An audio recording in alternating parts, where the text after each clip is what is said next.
Hi, and welcome to Hanging with Becky. I'm Becky Deanna, and every week I hang out with one of my amazing friends to talk about the latest movie release. Then comes the really fun part. I create a custom Becky challenge to test just how well they know something they're passionate about. I've spent more than 25 years as a movie studio marketing executive and a lifetime as a film fanatic. This show is all about celebrating the movies playing in theaters and introducing you to some of the incredible people I'm lucky enough to call my friends, one conversation at a time. This week's guest is someone I've been wanting to get back behind a microphone for a long time, my very good friend Dave Eves. I first discovered Dave years ago listening to him on Jamie Hancock's podcast, Wrong Reel, where he was talking about horror movies. I very quickly learned that, like me, Dave was also a huge Ingmar Bergman fan, and that ended up becoming the beginning of a pretty amazing podcasting friendship. Over the years, Dave and I recorded 9 episodes together across 3 different podcasts, all celebrating Bergman. We covered everything from the religious trilogy and the extraordinary films of 1957 to Fanny and Alexander, Scenes from a Marriage, Bergman's summer films, his performer-centric films, and so much more. We even started referring to ourselves on social media as hashtag Bergman Buddies for Life. But here's the funny part. Despite the fact that I originally discovered Dave talking about horror movies, and despite the fact that we both love horror and have talked about it privately for years, we've never actually podcasted about a horror movie together until now. Dave also hasn't done much podcasting over the last several years, so I'm particularly happy that I somehow convinced him to come out of podcast retirement and join me on Hanging with Becky. And I couldn't think of a better movie to finally bring our horror conversations to the microphone than Insidious, Out of the Further. So please welcome my fellow Bergman buddy, my horror-loving friend, and someone I am so happy to be podcasting again with, Dave Eves. Hi, Dave. Welcome to Hanging with Becky. Hi, Becky. Pleasure to be here. You're so serious. Very. I mean, I take podcasting very seriously, even though I haven't done it in a few years. It's been a while. It's been a bit of a hiatus for me.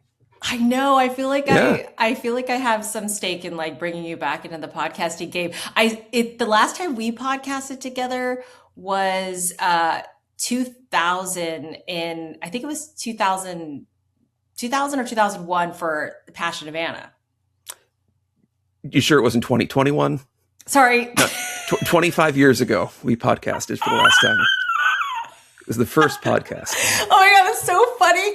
For some reason, this is so funny. For some reason, I always do that. Like, I'm always like at emails and stuff. For some reason, when something is 2020 or 2021, I say 2000 or Just 2001. lop off that, yeah. Like, I cannot tell you how I've done that like at least 10 times in the last few months where I've lopped off 20 years and people will be like, wow. It's wishful thinking.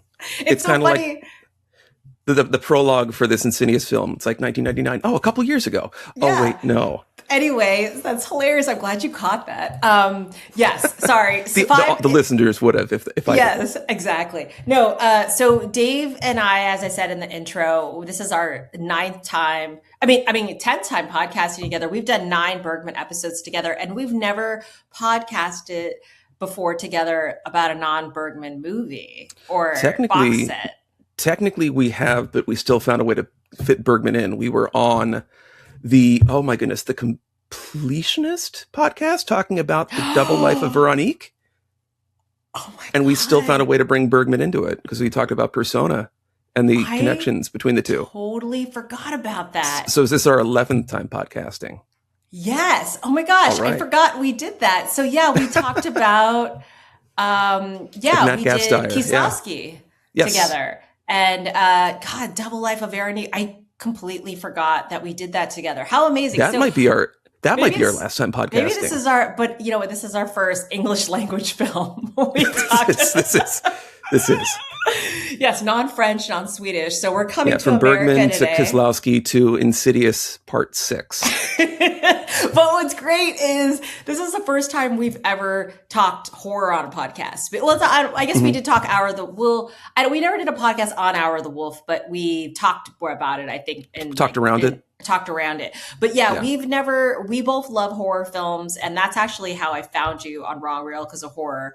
And then we talk just not on a mic, but we talk about horror a lot. So when I started my new podcast and there was a horror film, I was like, well, I got to get Dave Eves on for a horror film. And I'm happy you were happy to be on the 6th installment of the Insidious franchise with me. Yeah. And it's funny because I didn't even realize a 6th Insidious film was made or coming out until you texted me with options like, oh, let's talk about that. Because I love the first Insidious. I think it's a great horror movie. I think it's probably one of the best horror movies of this century. And I don't know, I like James Wan. I like the stuff he does. And especially when he's teamed up with Lee Winnell. And Insidious is just, it gets the idea that horror is often in the unknown. And that movie spins off in new directions constantly in a way that some people could almost see as like a flaw. Because I always hear people complain about like, oh, once they get to the further, then it's like, okay, you lost me. It's like, no, but that's part of what makes it fun is that each like half hour, each act of that film, suddenly you're kind of in a different genre of movie. And it's kind of, breaking it down, recontextualizing. And with that, you get new scares, you get new things. And, it makes it hard to make sequels to something because as soon as you know everything that's going on, that tends to be when the scares stop. And the first movie manages to make it still work. And now there have been 5 others since then. Yeah, that's really interesting because I think it's the same with this one where like the first maybe 40 minutes is very scary. And then it's like, then it's more kind of gets procedural. It's interesting and it's, we'll get into it. But I think so maybe it's just a thing with Insidious films, like the first hour or half is usually exceeds the second. It's funny because I took my friend Andrew to see it and he had never seen an Insidious film, but I said this was sort of self-contained. And then he watched the original when he got home that night. And he had said something similar that he had liked. He thought once it got into the further, I think it wasn't as interesting anymore. See, I think it's just as interesting because it recontextualizes everything you've seen before. Mm-hmm. Without, in my opinion, without taking away from it. It makes you can calm down a little bit, but you're still kind of in the haunted house ride, essentially. It's kind of like they're all carnival rides in a way. Yeah, that's true. And there's it's also funny because I think I told him before, I'm like, before he was like texting about seeing the movie, the original later that night, I said something like, oh, like but all the demons are different. And then he was mentioning certain demons and I'm like, oh yeah, that one was in this movie. So clearly I don't know what I'm talking about. They definitely brought back as many spookies as they could from the first one. Yeah. Wait, so before we get into it, because you said you just mentioned them, how many of the 6 movies, have you seen all of them? I have seen all of them, but don't ask me what happens in any of them but the first one, maybe the second one. Okay. And the 5th one I've seen, but I was like, oh yeah, that was directed by Patrick Wilson. And that goes back to the characters from the first one. Yeah, the sequels haven't been as good.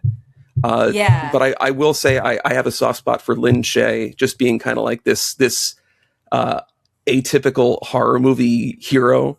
Yes.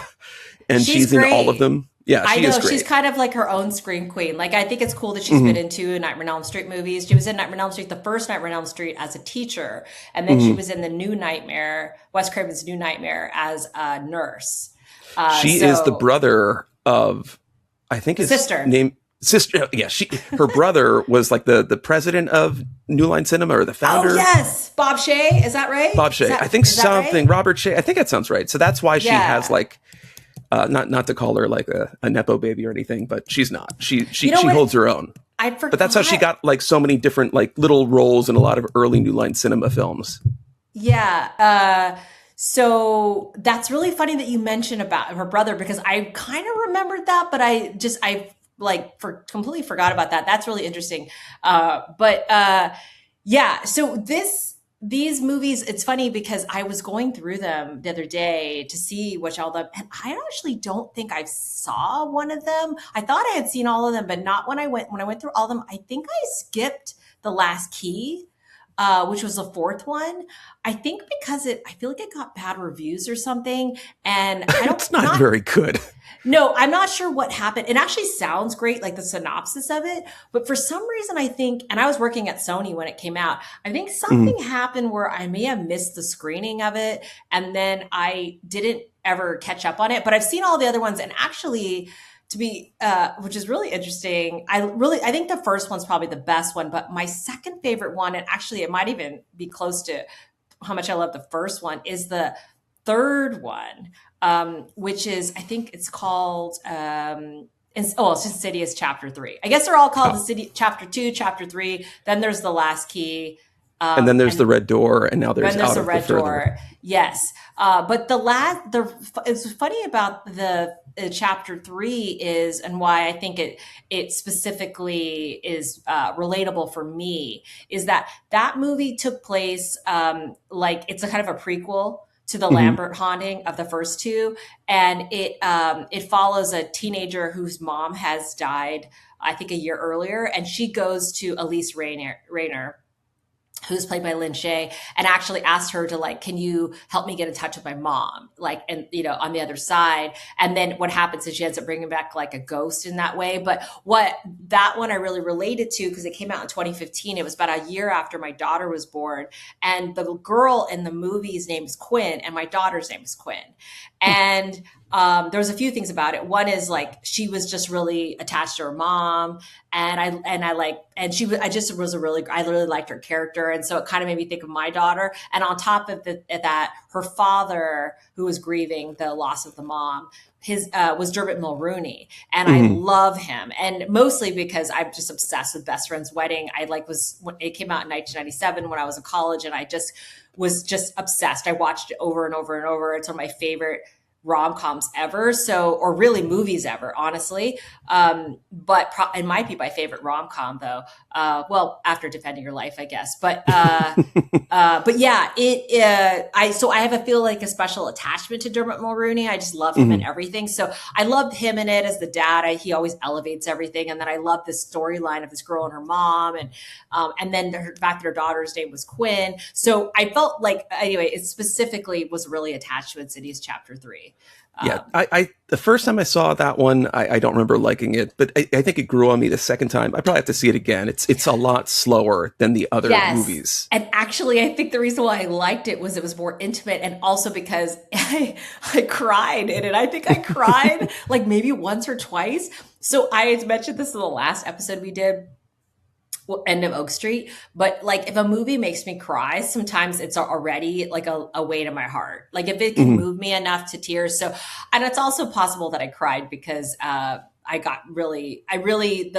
whole storyline of the mom and the daughter really moved me, because I had just had a daughter like a year earlier, and she had the same name and everything. And I thought it was well written. So yeah, it was kind of not as scary and everything. But anyway, we're not talking about that movie. We're talking about Insidious Out of the Further, which is the sixth installment.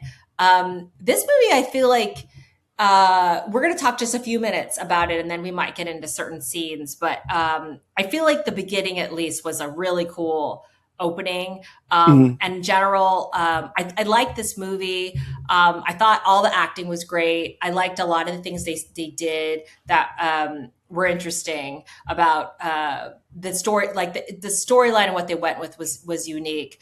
Again, it's kind of funny what you said earlier about Insidious, the first one, and what people say is that, like, I think it kind of not fell off a cliff, but it wasn't as interesting in the last half. But so I'm kind of like a 3-star out of 5-star, kind of like if I had to rate it. But I was going to ask you, what do you think? And then we'll get into specific scenes that we like and all that. I liked it. I mean, for the sixth installment of Insidious, I can't say that my hopes were very high.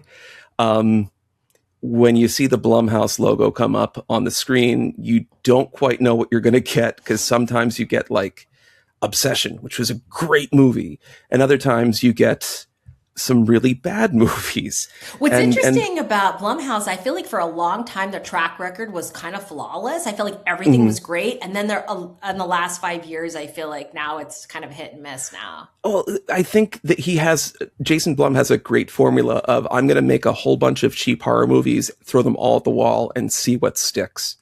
And the problem with that, when it kind of comes into like a factory, you get a lot of paint by numbers movies, a lot of very formulaic movies. And although the beginning of this movie is good, it worried me a little bit because it starts to fall into some of the formulas of the Blumhouse movies of like, you know, past trauma, family trauma. And yeah, those are good themes. They're very, you know, generational trauma. It's very, you know, modern. But when you do it for every movie, it starts to feel a little, you know, derivative. And I could probably count on like more than just two hands how many times a Blumhouse movie has started off with when I was a kid, a scary thing happened to me, and now it's happening to me again. But again, interesting, yeah. Horror has certain formulas, and that's okay. There's certain types of movies. Like I love slasher movies. Slasher movies all follow a typical, you know, progression. And something that makes horror movies good is also kind of the rules. You need to know what the rules are of the world, of the movie. And as long as it can stick within those rules and also surprise you, then it works. And this movie worked, in my opinion. It wasn't just like spookies and scaries for the sake of spookies or scaries. And again, it worried me at times. Like when the three old people, I thought they were supposed to just be like ghosts or ghouls or goblins or whatever. And it's like, why are they out in broad daylight? Why can everyone see them? That doesn't work. That doesn't make sense. And they were just really creepy old people. Yes. Yeah. They were just creepy old people. And this movie also shows that the most terrifying profession anyone could ever have is a dental hygienist. That was the grossest scene I think I've ever seen in any movie. When she is cleaning the old guy's teeth, I thought I was going to throw up, which, you know, it almost gives it an extra star rating for me because that is great that a movie can make me feel that way in the theater. I think I've laughed harder in the last 40 seconds than I've laughed on any episode I've had so far on Hanging with Becky. Cheers. I forgot how funny you are, Dave. Yes, the dental hygienist scene was so gross. Terrifying. Horrible. When she's pulling the hair out of his tooth, it's like, oh, it's the worst thing I've ever seen. Fantastic. Amazing. I can't breathe.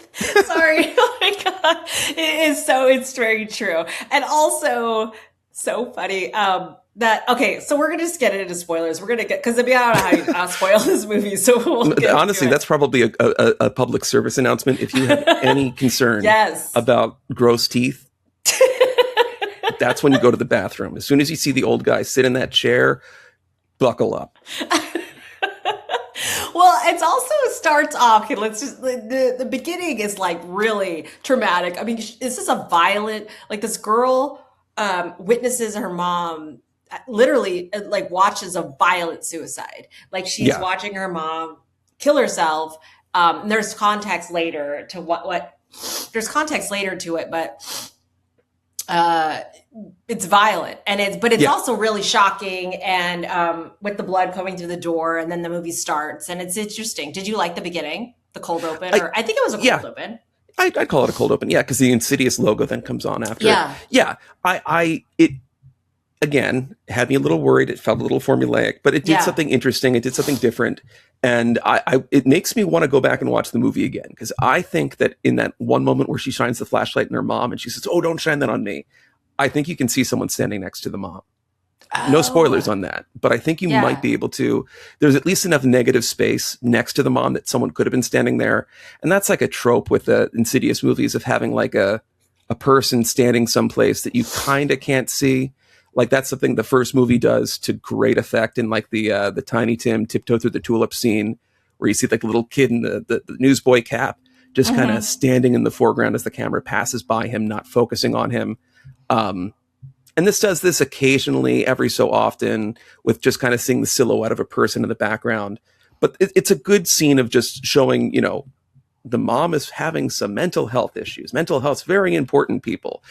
And you know, that kind of echoes itself through the rest of the movie because she's still living in the house that she lived in with her mom when she was a kid, which looks like a mansion from the outside, but is like really tiny and claustrophobic on the inside. Yeah, and her boyfriend is like, "Hey, maybe you shouldn't live here anymore." And I get like, in one way, it's like if you inherited a house, it's like, of course, especially with real estate these In this days, day and why age, would you yeah. not keep the house? But then also, it's like, is her excuse because she thinks she blames her mom. I guess after this happened, she keeps all her mom's stuff, but she doesn't want her daughter to know anything about her mom, and she blames her mom and all that. But it's a little ham-fisted, She's carrying her mom's baggage, literally all of her stuff in the garage. And I'll say it's a little clumsy in that sense, because she also wants nothing to do with the mom. You'd think she would have gotten rid of all this stuff, but she's still holding on to it. That is the confusing part, because it's like, if something traumatic happened to you at a location like a house, it's like, yeah, it's true. Why are you living here when like that bathroom, this thing happened? And why are you holding all your mom's stuff?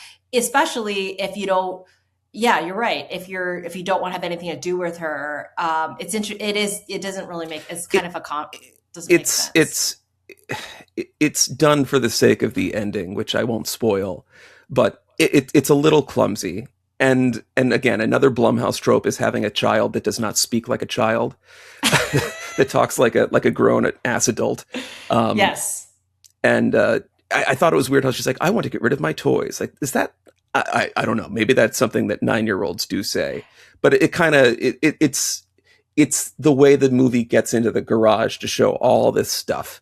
You know, that it's she's hanging on to. interesting that you asked that, because if I didn't have a kid, I would have been like, that's crazy. Does that happen? First of all, it did happen to me as a kid. I still have a lot of my toys, and I'm like a pack rat, and like there's stuff that I just never was able to part with. I don't think I ever told my mom that. However, my daughter has. There's been periods, she's like going to be 13 in about 6 months. There have been periods where for a long time she would never, but last few years, there's been periods where she's like, actually announces like, I'm okay to like give away some stuff now. And like, and that's a rare and far between, because you're like, oh my gosh, this is like, I get sentimental about stuff she wants to get rid of, where I'm like, are you sure I want to get rid of that? There's some stuff that she wanted to get rid of that I kept, but it's also good because that should happen. So it's not actually totally out of the realm that would happen. A lot of it happens to and it's a girl too, like my daughter, like I think it's a thing about growing up.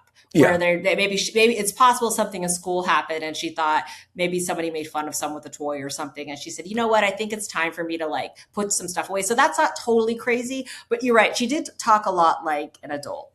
Yeah. And I think it would have been nicer if we maybe learned a little bit more about the daughter. The daughter's kind of a character, non-character. Like there's some... Like, there's so many things you could have explored with why she wants to get rid of toys, but the movie doesn't want to get bogged down on that too much. What's also weird, in that same context, I want to get rid of my toys, you see the mom, who's a dental hygienist, she's like, sees a bunch of giveaways, and there's a tooth like squishy, and she grabs it to bring her daughter, and she gives it to her daughter, and her daughter likes it. And it's like, that's something you might bring home to like your 4-year-old or 5-year-old. Like, it's something that as an adult, we want to have like a stress toy. So that's fun. But it is interesting that she saw it immediately. It's like, oh, I want to get to my daughter. And it plays into the film later.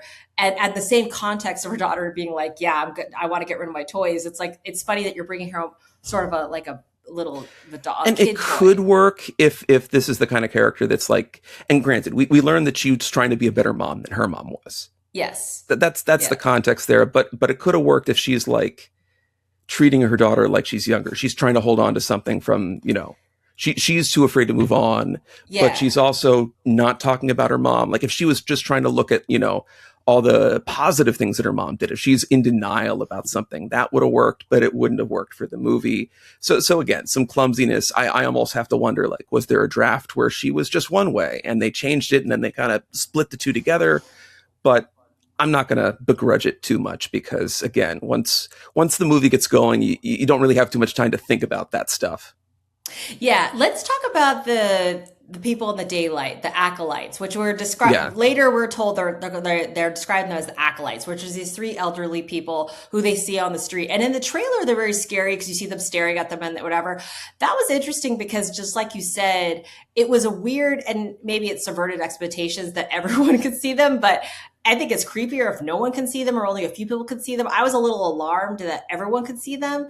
And so it was interesting in the fact that, like, one of them actually, well, it's weird because sometimes they show up in the house, and then at one point they show up in her dreams, but then also one of them shows up at the dental office, and obviously everybody can see him, and that was really gross. But I was kind of confused because they set up these acolytes as if, I don't know, are these in the movie? It's revealed, and we're in spoiler territory anyway, that these people are helping the main villain. There's the idea, the premise is that we find out later is this guy Cyrus is a like a cult leader. Yeah. And I'm assuming it means he was a cult leader in real life and then has died or something. I don't think he became a cult leader in the further, but he has promised. It's almost like he's kind of also become a cult leader in the further, just because he's promising the spookies, like, I can give you something. Yeah. So in the further, I think maybe the followers that have died with him or died after him, he's promised them that he thinks that they could come into the real world. And so I was kind of confused about these acolytes. Okay, sorry, let me back up. The main character, Gemma. It's revealed that she's called the courier, and that's what's different about this film is that these people that in the further have realized that she can bring.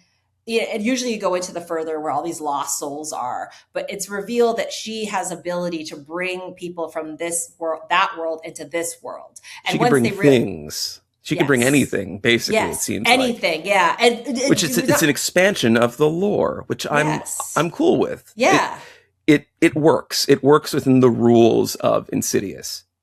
But what's interesting, this is the thing I was confused about, is are these people? Did she bring these people unknowingly back into the real world? Is that why they're haunting her, or are they alive, real people? They're alive, real people that are stalking her.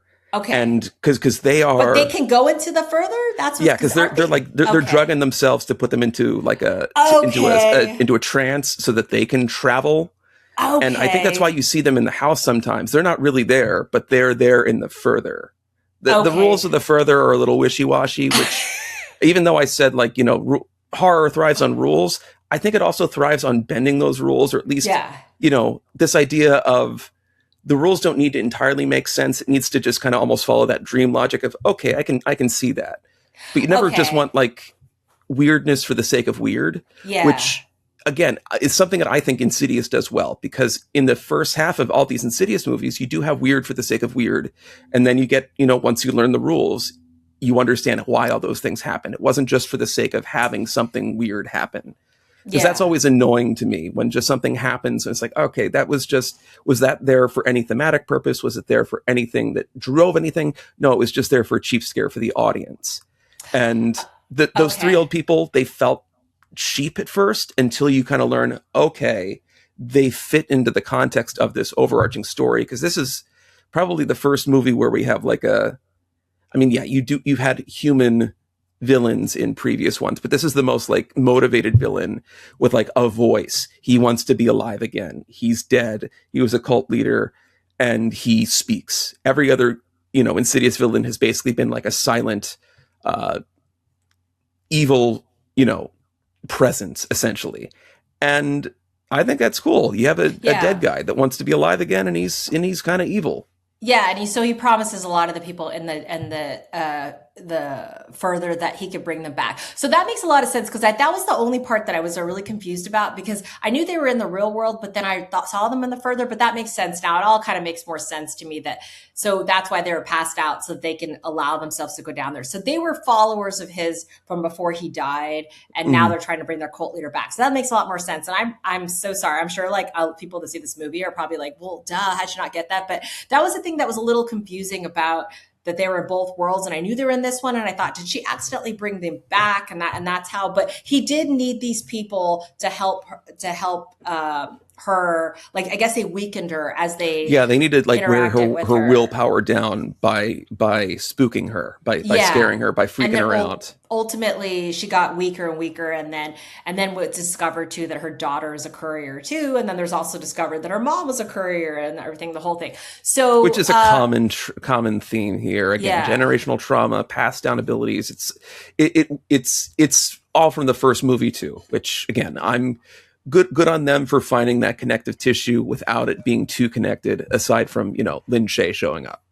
Yeah. And then I think there's two sequences I thought were really, really creepy and scary. I think the scariest one was the pillow fort, or the pillow back castle. rooms pillow fort. Yeah. Yes. Yeah, it very much gave me Backrooms vibes as soon as she gets in there, and it's like infinite. It's like, okay, infinite. I see you. Yeah, I feel like my friend, and I don't know if it was this part of the movie or another part where he leaned over and whispered Backrooms to me when she went in. It was just very funny that you thought that. So that was a really effective sequence, which was, and it was funny, even though it was in the trailer. I don't know if you had seen the trailer I before. had not seen the trailer. I try to avoid trailers if and when I can. So here's the thing. I do too. I love going in cold. It's always a bummer. And actually, I feel like Evil Dead Burn, there are sequences in that trailer. There's a whole sequence, like a story sequence. That's actually, when it came into the movie, I knew exactly what was going to happen. So I would avoid that trailer since you haven't seen that movie yet. But I have unfortunately already seen the trailer. Oh, okay. Well, it's harder to avoid when you're sitting in the movie theater. Yeah, and that's what I was going to say. I try to avoid seeking them out, but I also really enjoy seeing trailers in front of movies. So if a trailer's for a movie, I'll see it. So this trailer I had seen, I was targeted to me in front of a bunch of movies. So I had seen it several times. So when it first started happening, I'm like, oh, this isn't going to be as creepy because I've seen this. But obviously it wasn't the whole sequence. And it also, in seeing the whole context of it, it was very creepy. It was very effective. I still jumped a few times. My friend jumped. Oh, yeah. I don't think I've ever seen him jump in a horror film before. So that was just like a big win for me. But it was a very effective sequence. Did you like that one? I like that. I again, at first it's like, okay, you're copying the back rooms. But as it kept going, it did fun things, especially with, the other things that might be in the pillow fort with her. And I especially like when she kind of shoves between the two pillows, and she's just in this claustrophobic, space, this liminal space. I thought that was really effective. I thought so too. The claustrophobic part was really effective because she couldn't get out, and it was like she thought it was an exit. And I thought that wasn't in the trailer, and I thought that was really impactful too. So I really like that scene. Also, she thinks she's going into this fort because she thinks her daughter is playing, because the little tooth squishy thing falls out and she follows into it. And of course, it's not going to be her. It's not going to be the daughter. It's like, okay, great. Something scary. And then when she finally gets out, she tears it apart, and then that's when her daughter walks in. So her daughter started to think she's going crazy, similar to how she started to think her mom was going crazy. To the point they're even seeing her slumped over at the dining room table like the mom was. Yeah. I got confused in the beginning because in the very, very beginning, when it's this character, Gemma's, when she was a little girl and she sees her mom slumped over, I kind of thought, oh, is her mom dead? And because she did her own homework. She did her own homework. So I'm like, yes, okay, good. Because I was thinking, oh my God, is this one of those sequences where not psycho, but your mom has died, and so you're just living in the house with your mom dead and making your own dinner and doing all your homework. Her ghost gets up sometimes. And her ghost gets up sometimes. Because when the ghost comes to talk to her, or her mom comes to talk to her before she's a ghost, she has this look on her face of horror, and then you see her mom's face, but it wasn't that scary. But that actually was what I thought. So I'm glad you thought that too. So I feel like they maybe did the best job in that too, because it is or maybe they did it on purpose, so you didn't know. But it did feel like if they did it on purpose, props to them for doing it that way. Yeah. So that was a really great sequence. And then the other one that was, I thought, obviously what you mentioned, the dental hygienist scene where the guy comes in and it gets progressively grosser and grosser. And everybody was just recoiling. And, it was very, very, I wasn't did you see, God, what was that movie that came out last year? Is it Bring Her Back? Is that what it was called? Oh, I haven't seen that one yet. I've seen Talk to Me, which is a great horror movie, but it's not a fun horror movie. And the context for Bring Her Back, that's just ooh, that's going to be a rough ride. It's going to be a rough one. No, it's a rough ride. It was I called it psychological warfare. Yeah. That movie, it's so funny because if you were creeped out by the dental hygienist scene, take that, triple it, and that's half of how recoiling Bring Her Back is. I will have a bag ready to throw up in. Yeah, because when I saw Bring Her Back, there was a sequence where it wasn't enjoyable to me. I think it was one of Martin's favorite movies of the year. I'm glad I saw it and everything. It would be. I was yeah, it would be. I was Of course it literally would in be. the fetal position and bring her back when this thing happened, because it was not pleasant. This was also not pleasant, but it was also, I think, kind of positioned as more fun. But this funny, Yeah. if you think how gross this scene was, or just how visceral it was, it's not even like a tenth of what the sequence is in Bring Her Back. So it's interesting that you haven't seen that one. I'm interested to hear what people have seen both, what they think, but it's still really, I mean, it's great. It's fun to see, like, everybody was sort of like recoiling and like, so it was, and also that was another sequence where, again, I think this is the first horror film I saw with my friend Andrew where I've ever seen him like really be affected. I saw him jump once and I saw him kind of like recoiling. It has some like, good jump cool. scares. Yeah. And I mean, jump scares can be cheap, but again, it's kind of like that carnival ride haunted house experience that, I mean, that's what kind of modern horror has turned into a little bit. And you know what? I'm okay with that. Yeah. It's not too cheap. It's not a lot of fake jump scares. I remember that was like a rule that James Wan and Lee Winnell set for Insidious Part 1. No fake jump scares. You can't have like a friend shows up. Oh, you get jump scared. You can't have like the cat jump out and there's nothing there. Every jump scare is earned. It's real. And they played a lot with like, oh, daytime is safe. It's not safe. You have a huge jump scare in the first one that happens in the middle of an exposition scene. And I mean, you don't quite have this here, but you would think that when she's at work, when she's, doing her dental hygienist thing, that should be a safe space. And that does get invaded. You're surrounded by people. Yeah, you're right. That's a great argument for this too. Yeah, you're right. Because she's at work, should be safe space, daylight. There's a packed room full of people waiting to be in the waiting room. It should be. And then also, so she could say, can someone else do this person? Because obviously he was creepy and stuff. And then also they did the sequence too, where the x-rays, his teeth are moving and he has two sets of teeth. That was also interesting too. Yeah, which doesn't fully make sense, but it doesn't matter. But it's also, I enjoyed it. It's too late. And then they play a little bit of this in the trailer, but again, the movie is actually way more effective than, I mean, it's you didn't get the full scares if you in the trailer. The sequence is a lot longer and it's really And honestly, at that point during the dental scene, that's when the movie really had me. Yeah. Nothing else could have happened in the rest of the movie. And like in talking about this, not a whole lot does happen after that scene. Yeah. But I'm okay with that because at that point, I'm completely on board with the movie. It's fun. I want to learn more why this stuff is happening. You have some fun like VHS horror stuff that happens later with like the tapes of the cult meetings where you see the creepy old people when they were young, which I don't know, could have been 40 years ago, could have been 20 years ago, and they just had some rough time with hallucinogenic or I don't know. They were rough looking. Oh my God! They did a good job making them look terrifying and creepy. Again, another one of the most terrifying things that could ever happen is getting old.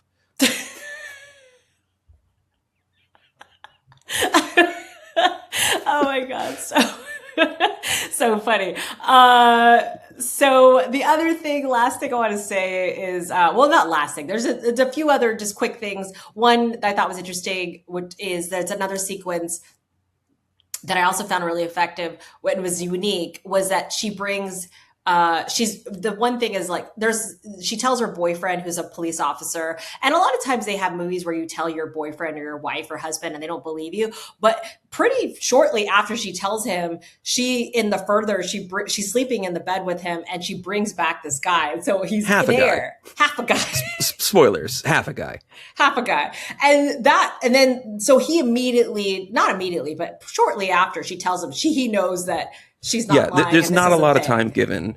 And like, I feel like that's been done so much where it's just like, oh, there's things haunting me. It's like, yeah, you're going insane. It's like, okay, I've seen it. Yeah, in real life, no one's going to believe this. I'm glad they got through that very quickly. And I also think it's cool. And again, I know we're already in spoiler territory. I don't know how much you can spoil for the sixth Insidious movie. Exactly. But like, I think in a lesser movie, you'd have the threat of, oh, she can bring things back. This guy wants to bring back, ghouls and goblins and, and demons and all these things.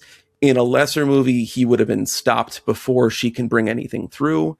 This has her, this goes for it. Like, okay, we're actually going to have something travel through. We're actually going to have, the bad thing happen. Yeah, and now the bad thing needs to be stopped. And the bad thing you said happened, guys.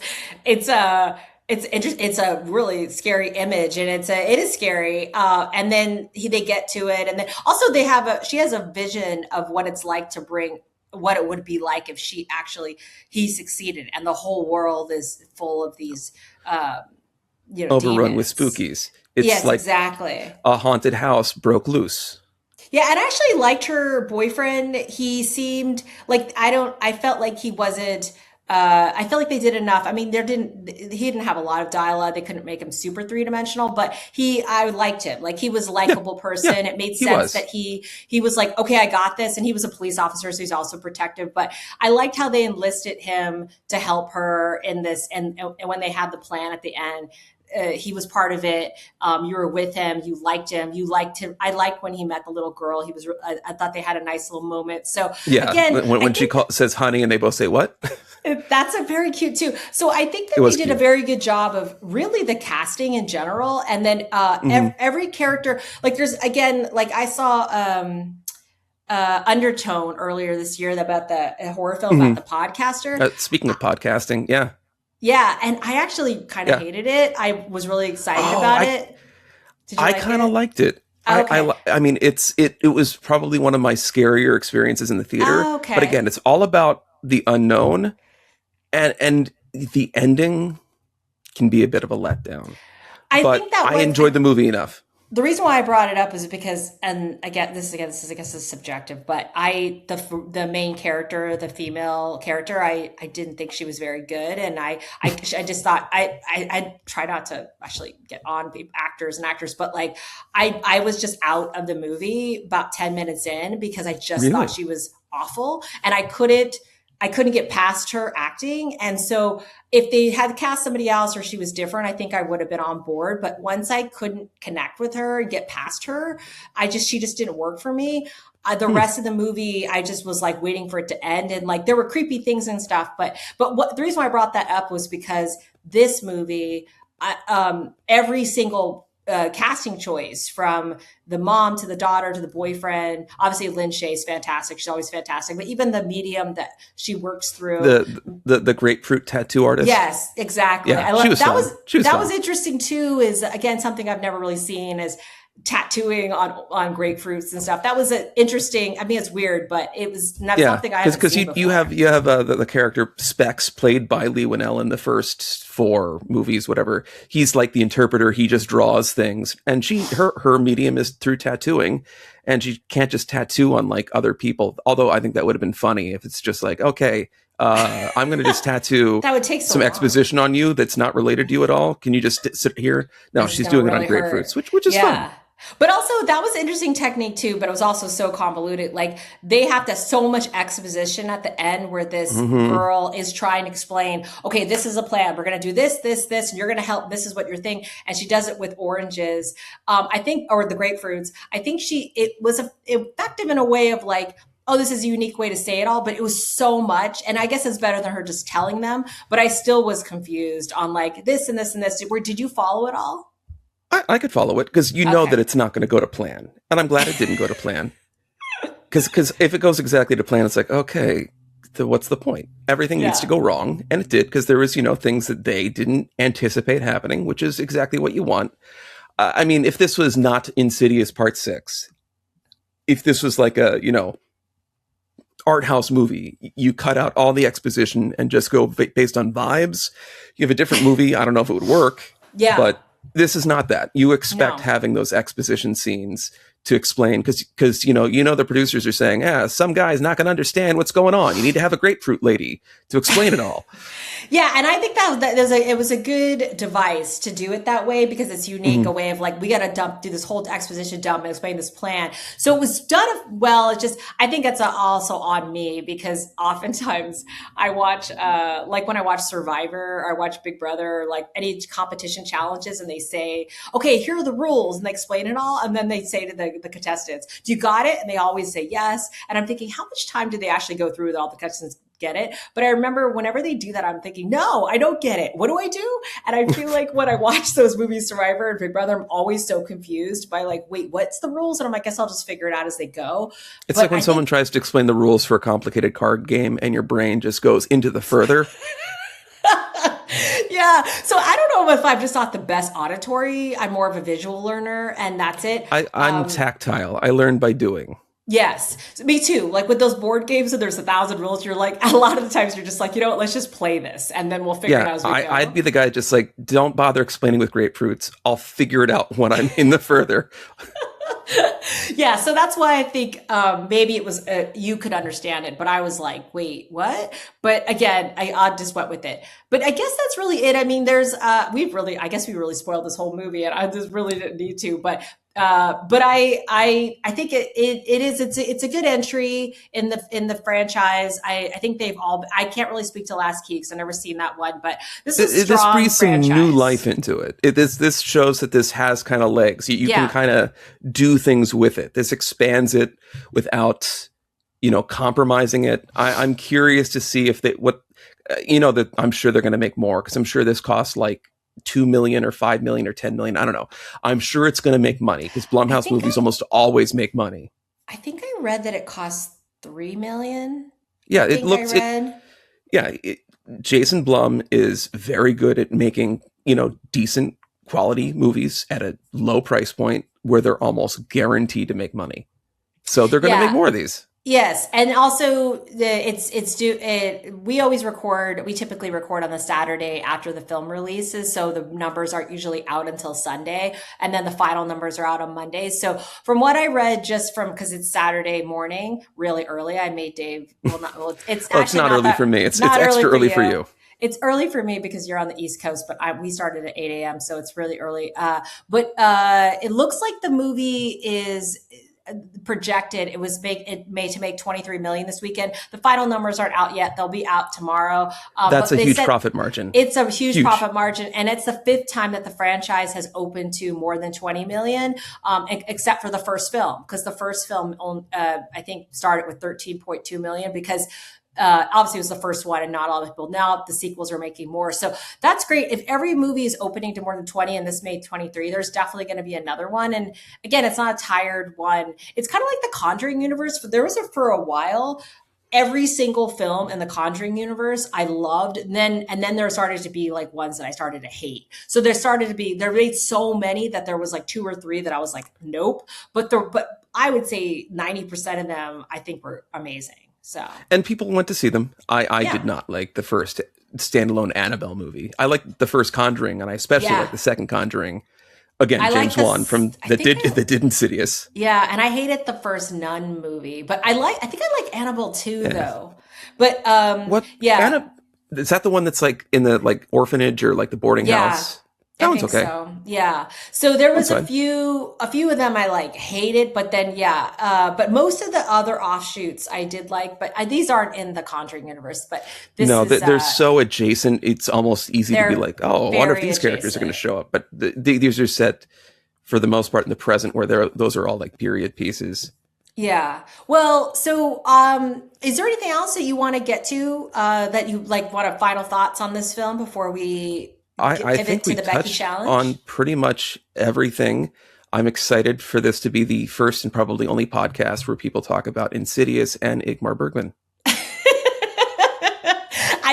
You know what? There's no way there's another podcast out there talking about both. I feel like we have to be unique in that respect, right? Perhaps. I'd say that you could draw some comparisons with Hour of the Wolf. There's like, the shots of the creepy neighbors. There's some connective tissue there potentially. Yeah, that's true. That's true. I'm very excited to talk Bergman with you with this challenge, and I'm excited for all the Bergman heads to listen. I love for John Lobbinger to see how he does on this quiz too. I'm terrified that I'm going to flunk miserably. So I did a very good job of like making sure that this is something that I would be able to do, and like I feel like I would do quite well on this. So I would figure.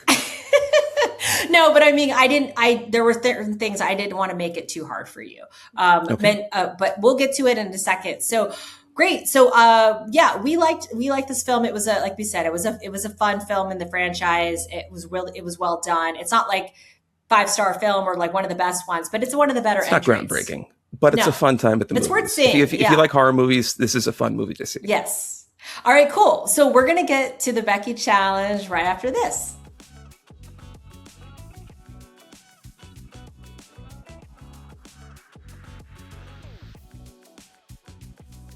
We're back for the Becky challenge. Dave, you and I have spent an absurd number of hours talking about Ingmar Bergman together.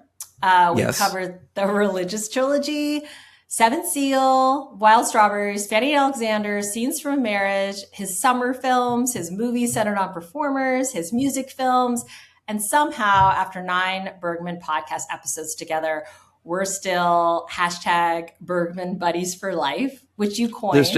Yes, I did. Back in the Twitter days. Back in the day, you also did Bergman, Ingmar Bergman, which I've continued for years. Thank you for keeping that alive. Yes. So when you told me that your Becky challenge had to be Ingmar Bergman, it had to be, right? There's really no other option. So today's challenge is called Through a Quiz Darkly. I'm going to like your face. Out of the furrow. Yes, out of the further. No, I'm going to test your knowledge of Bergman's films, characters, performers, collaborators, iconic images, and some deep cuts to only a true Bergman obsessive should know. It's 25 questions, 5 rounds. Get enough right, and you'll earn the highest honor I could possibly bestow upon a fellow Bergman buddy, which would be Master of Fora. Get too many wrong, and death may be waiting for you on the beach with a chessboard. Let's find out which it's going to be one or the other, but I'll be ready for the chessboard just in case. Okay, are you ready? Yes. Okay. All right. So I also want to say this is the first challenge I've done where there's a handful of questions that have multiple choice. So Adam will be so annoyed because I'm sure would have loved multiple choice for some of his. The reason why I did that is because Ingmar Bergman is, he's got over 60 films and stage plays and everything. I didn't go through all of it. I think Dave and I have talked about Bergman forever. We both know a great deal about him, but he's got a lot of characters. He's got a lot of movies, and I also didn't want to make this in crazy hard, but there are certain questions that I feel like I had to assist in some way with multiple choice, just because it would have been like, it would be like insane for him to, I would be really impressed if you knew, and maybe some of these you would know without multiple choice. But just so you know, there's a few that are multiple choice, but I also left a lot open that you have to just answer, which I think you're going to do well in this. I wish I studied Swedish and Swedish names. All right. So round 1 is, I think the round 1 is there will be all multiple choice. So you know. Okay. But if you know the answer before I even give you the multiple choice, great. If you want to wait, we'll give them to you. So, okay. So round 1 is called Faith, Doubt, and Silence. All right. So question 1. Which Ingmar Bergman feature was the first of his films to be shot on Fora? Was it... Ooh, wait. Oh, yeah? You might know it without the multiple choice? Give me the multiple choice. Okay. Give me the multiple choice, just in case. Yeah. I feel like, I'm like, would he get this without it? Yeah. Is it Persona, Through Glass Darkly, Hour of the Wolf, or Shame? Oh, it's got to be Through Glass Darkly. Yes. It's really funny because when I first did this multiple choice, I was like, you know what? I thought doing multiple choices, if you know them in order, the years it came out, then it's a lot easier. There's a lot of Swedish islands, though, so he may not have filmed. Like, there could have been a trick there. That's true. No, I'm just saying, like, if you know, like, which one. You're right, though. But of course, Through Glass Darkly, of course, I love how you got the first one right. All right, number 2. Excellent. And would you have gotten that without the multiple choice, you think? Possibly not. I was wondering, sawdust and tinsel, does that have anything? It's like, no, but okay. Okay, so 2. In Winter Light, what is the name of the fisherman whose terror over the possibility of nuclear war becomes central to Pastor Thomas Erickson's crisis of faith? Do you know this without me saying it? No, it's just Max von Sydow's character. But let's see if I can figure out. Yeah, that's why I'm like, he needs it is. Okay, is it Jonas Persson? Is it Frederick Blom? Is it Aaron Nyberg? Or D. Henrik Lindgren? Jonas. I can pronounce it. Yes. It's Jonas. It's Jonas. See? Badass. Yeah, because there's no way you could memorize every Bergman's character's name. No. However, there's one question I think where you're going to have to answer because it's your favorite movie and Bergman movie. So I'm going to make you give me a character name. We'll see if that works. Oh, okay. Great. Perfect. Okay, great. Okay, so number 3. In Through a Glass Darkly, how does Karen ultimately describe the God she believes? Oh, this isn't multiple choice. This is one that's Spider. Yes, I didn't even finish the question. So how does Karen ultimately describe the God she believes has appeared to her? And you said spider. Like a big old spider. Yes. So this was multiple choice. And I'm like, nope, this is 2. If you're a Bergman head, you'll know. And I am curious. What were your other choices that I could have picked other than spider? God, you know what? I have to go back and check to see what I had. That's okay. Okay. But that is funny. I did, God, I don't even remember. You know what? I'll tell you later because I have a draft of it. That's so funny. But I was like, you know what? No, he needs to know. All right. Number 4. In the Silence, what is the name of the fictional city where Esther, Anna, and Johann become stranded? Do you know this without me saying it? Okay. No, you're going to have to give me the multiple choice here. Is it A, Tomoka? Is it B, Ratvik? Is it C, Varberg? Is it D, Kalmar? What was C again? Varberg. So it's Tomoka, Ratvik, Varberg, and Kalmar. It's C. That is incorrect. It's Tomoka.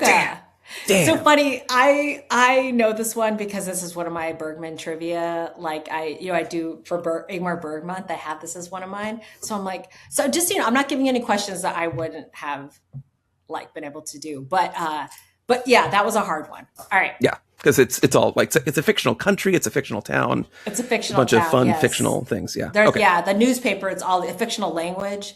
And he based it off of like his wife's like it was like an Estonian, like a mix of Estonia language and a made up language. Okay, so 5. We're gonna teach a Bergman class right now. Yeah. All right, number 5. Last question in this round. In The Seventh Seal, what is the name of the knight played by Max von Sydow who challenges death to a game of chess? I do have, this is multiple choice. So you want me to give you? Antonius Block. Yes. Yes. Yay. So Dave didn't even need multiple choice. All right. So you got one wrong on that one. Okay. That's to be expected. I'm doing better than I was afraid I would do. No, you're doing great. Okay, round 2 is the Bergman players. There is, I think, only one of these questions is multiple choice. The rest are you're going to have to answer. Okay, so number 6. Which actor appeared in more Ingmar Bergman films than any other actor? It's so funny. I had a feeling that you were going to ask this, and I meant to look up who it was and forgot. Because I know it's either going to be Gunnar Bjornstrand or Erland Josephson, but I'm which one it's is really it? Funny. It's really it's funny one of those two. I'm going to go with Erland Josephson. Oh, you are? Okay. It's not. It's Gunnar Bjornstrand. Damn. I just realized that when I nodded, that it made you think that maybe that was the answer. Sorry. Nope. You did not put me astray. I was going to say Erland Josephson because I thought that was going to be a trick question. Damn. Oh, it's really funny because I did have multiple choice. I'm going to go back to like what I had and whatever, but I had multiple choice for that one.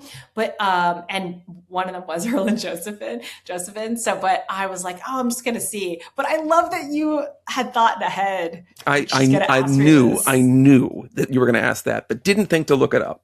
Okay, well now all the Hanging with Becky listeners know that. It's a good trivia question to know. All right, number 7. Which Bergman regular introduced Liv Ullmann to Ingmar Bergman, helping set the stage for her casting in Persona? Huh. I don't think I know this. Wait, what? I don't think I know who introduced them. So, really? You don't tell me. I'm going to have to try to guess it. It's a Bergman regular. I'll ask the question again. Which Bergman regular introduced Liv Ullmann to Ingmar Bergman, helping set the stage for her casting in Persona? I'm going to guess B.B. Anderson because they're both in the movie together, but I'm going to say it's probably wrong. That's right. Yes. Yes. I love this. I love learning what you know, and that's so funny. I'm like, oh, it's so funny It's I know the so much personal about life Bergman. questions that I'm the most terrified about, because even though I own probably multiple biographies, I have not read any of them. I'm terrible at starting books. Well, what's interesting is when I did this quiz is I know a lot, because I don't know if some listeners will know I love Bergman, but and I taught a 6-hour lecture on him once before and stuff. But I know a lot about him as a person, but his movies too. But I remember thinking I'm going to focus this most on like his films. But I think because I know so much about his persona and who he is, that like I'm like, it this question. In. I actually thought, well, this is like one of the easiest questions on this quiz, and then you're like, I don't know, and I'm like maybe you don't know, like you won't know it. It's possible. That's what makes it the challenge. Yeah. The Becky challenge. That's good too, because it's interesting that like what you think is easy, the other person's like, what? Of course, that's a hard question. All right, so number 8. Which film marked Ingrid Tulin's first appearance in an Ingmar Bergman film? And this is multiple choice because this is a hard one. Was Ingrid Tulin's first appearance in Wild Strawberries, Brink of Life, The Magician, or The Silence?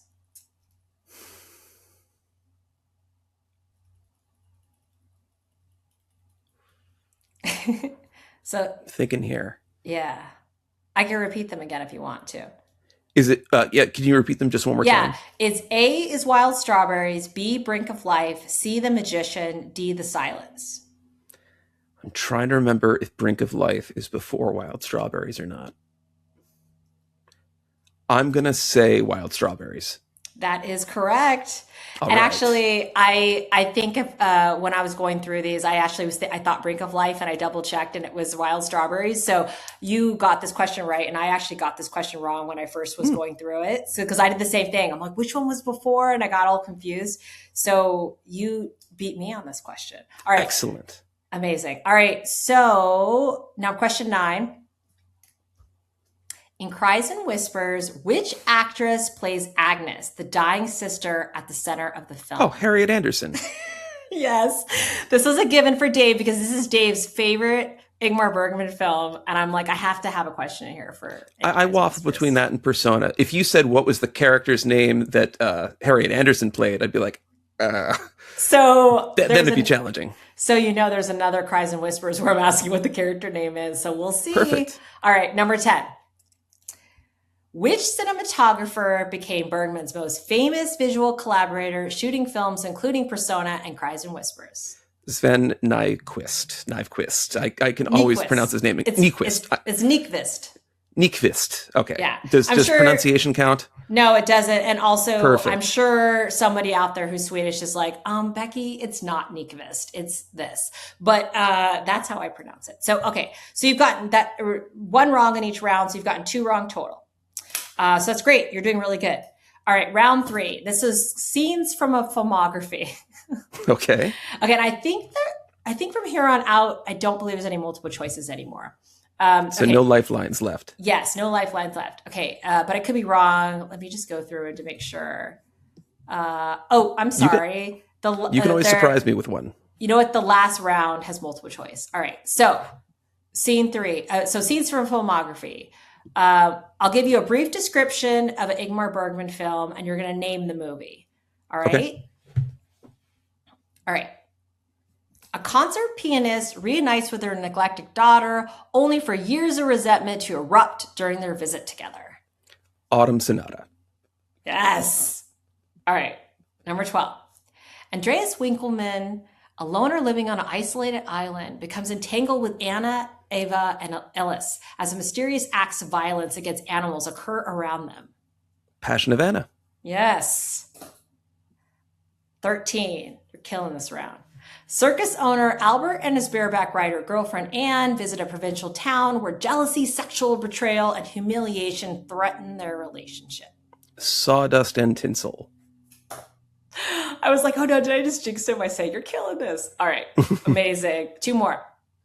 Albert Emanuel Vogler leads a traveling troupe whose supposedly supernatural powers are put to the test by skeptical authorities. The Magician. Yes. All right, 1 more in this round. Number 15. The dying Agnes is cared for at her family estate as her sisters Karen and Maria gather around her. Cries and Whispers. Yes. Perfect score. Excellent. Okay, so now I'm going to give you 5 rapid fire clues. I'll give you a few key details and you name the Bergman film. All right, Okay. So don't overthink it. I'm just going to give you some clues and you tell me what movie this is. All right. Number 16. Isak Borg, a road trip to Lund, dreams of his past. Oh, Wild Strawberries. Yes. All right. Number 17. A ballerina, a diary, a lost summer romance. Summer Interlude. Yes. Your favorite. Yes, my favorite Bergman film. All right, number 18. Johann Borg, Alma, an island full of nightmares. Hour of the Wolf. Yes. 2 more. Jan and Eva, musicians, an island invaded by civil war. Shane. All right, 1 more in this round. 3 actors, a judge, an allegedly obscene performance. That's The Right, isn't it? Yes, it is. Badass. All right. Perfect score in round 3 and round 4. We have Excellent. 1 more round. All right. This is, I think these are all multiple choice. Yes. All right. Last round. This is called Bergman Buddies Deep Cuts. Okay. 21. In Scenes from a Marriage, what are the first names of the married couple at the center of the story? Is it Johann? Oh, do you know this already? No, I'm making that face like, oh, that I remembered. Multiple choice. Like, thank goodness. Is it A, Johann and Marianne, B, David and Marianne, C, Jan and Eva, D, Peter and Katerina? It's B, David and Marianne. It's A, Johann and Marianne. Oh, no. No. Ah. That's okay. All right, number 22. In Fanny and Alexander, what is the name of the bishop who Emily marries after Oscar Ekdahl's death? Do you know this? Okay, I'm going to do multiple choice, unless you know it. Yeah. No, if you gave me like 30 minutes of thinking, I might be able to get it wrong. Yeah. So I'll take the multiple choice. Okay, A, Edvard Vergeres, B, Isak Jacobi, C, Karl Ekdahl, D, Gustav Adolf Ekdahl. It's Edvard Vergeres. Yes! Badass. All right, 23. What is the name of Bergman's favorite director who he cast as Isak Borg in Wild Strawberries? Let me think about this one real quick before you give me the multiple choice. Well, actually, there's no multiple choice on this one. Oh, perfect. Good. So give me several minutes to think then. Sorry. Oh my goodness. Because I know that this guy did Yeah, work it Phantom through. Carriage. Yes. He starred and I- directed in Phantom Carriage. Can you get Victor Straw. Oh, it's like Strong Strum or something no, Strum. It's fine. You got it. It's Victor. You got it. Yeah. Okay. It's Victor Shistrom.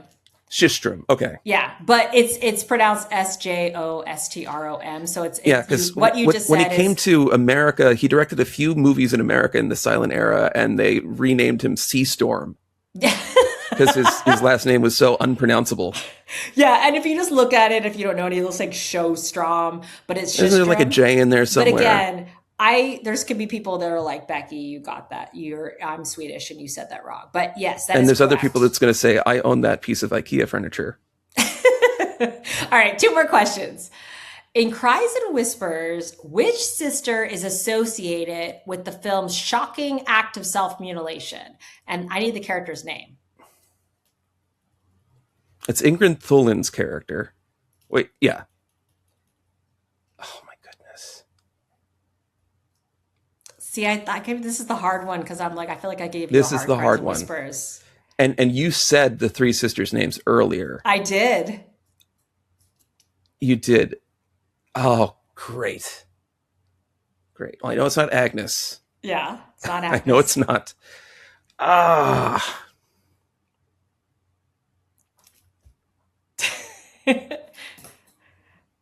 Sorry, I made this harder because I'm like, I see this movie 1,000 times, but Mm, you want to guess a Bergman name? I'm trying to. Because it's a kind of a typical. It's not female. Alma.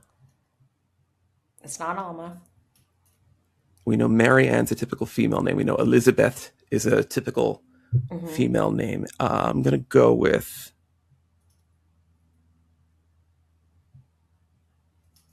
Another typical name. Not going to be a Monica. I love Eva. that you're... it's Karen. Karen. Yeah, that fits. That works. Are you laughing? Oh, yeah. So funny. Okay. All right. Because I was very wrong. All right. Last one. Last question. This is multiple choice. In Wild Strawberries, what is the name of the young woman from Isak Borg's past who also has a present-day counterpart played by the same actress? Multiple choice. Is it A, Sarah, B, Marianne, C, Agda, and D, Barrett? I know it's played by B.B. Anderson. Is it Agda? It's Sarah. Sarah. All right, so you got 3 wrong in that one. So you got 3, 4, 5. No, so you did well. You got 20 out of 5, 20 out of 25. So you got 5 wrong. No. Not bad. All right, especially since basically every question I got wrong had to deal with a Swedish name or a made-up name or something that I meant to look up anyways and didn't. So that's on me. Okay, so let me do the ranking so you know how you did. So you got 20, right? So it's 1, 2, 3, 4. Okay, yeah. All right. So now 0 to 14 is for a film student. And I also put a description for that one. That one's the journey has only begun. A Bergman box set, a dark room, and several accidental weekends await. Okay, 15 to 17, Wild Strawberry Wanderer. And that one's you travel deep into Bergman's filmography, even if a few memories got hazy along the way. And then 18 to 20, and that is you got 20, is Seventh Seal Scholar, which is a formidable Bergman fan. You may not have mastered Fora yet, but you definitely know your way around a chessboard. And then 21 to 23 is Bergman Buddy. You know your Bergman films, players, existential crises, and Swedish islands.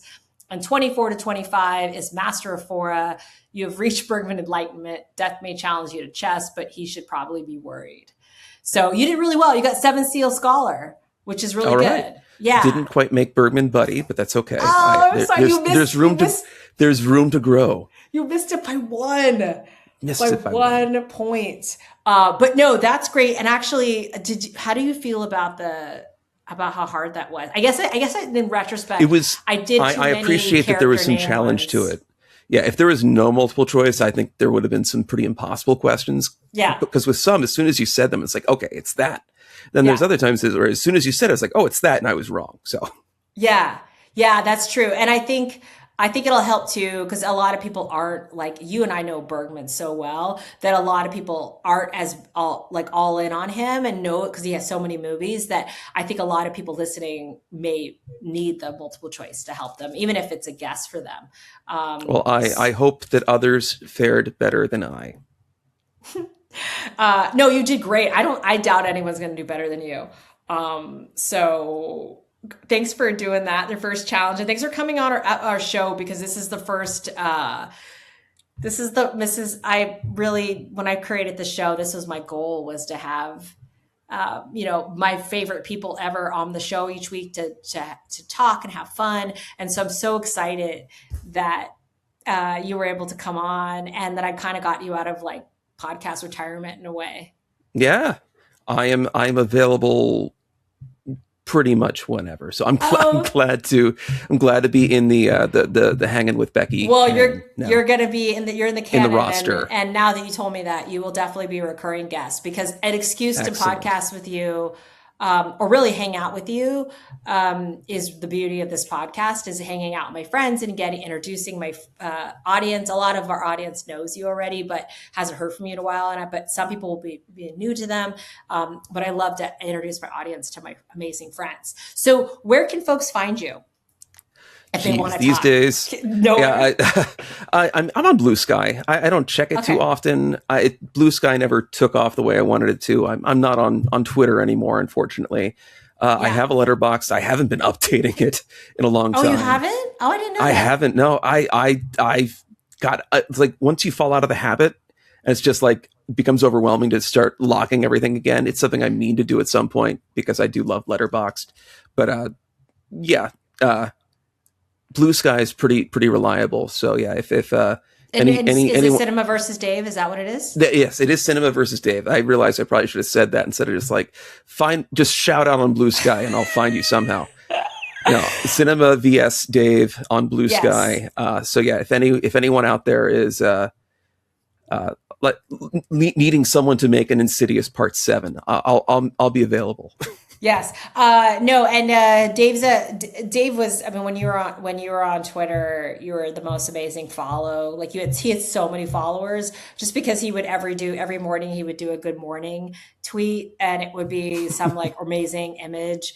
And I loved, you're one of my favorite accounts ever. So, thank you. And so, but that's funny what you said about Letterboxd, because I'm pretty good with it. And then this week there was 2 movies that I forgot to log, and I went back, and that was kind of daunting. So I can imagine if you didn't do it for a few weeks or whatever. I mean, because we see so many movies, it's hard.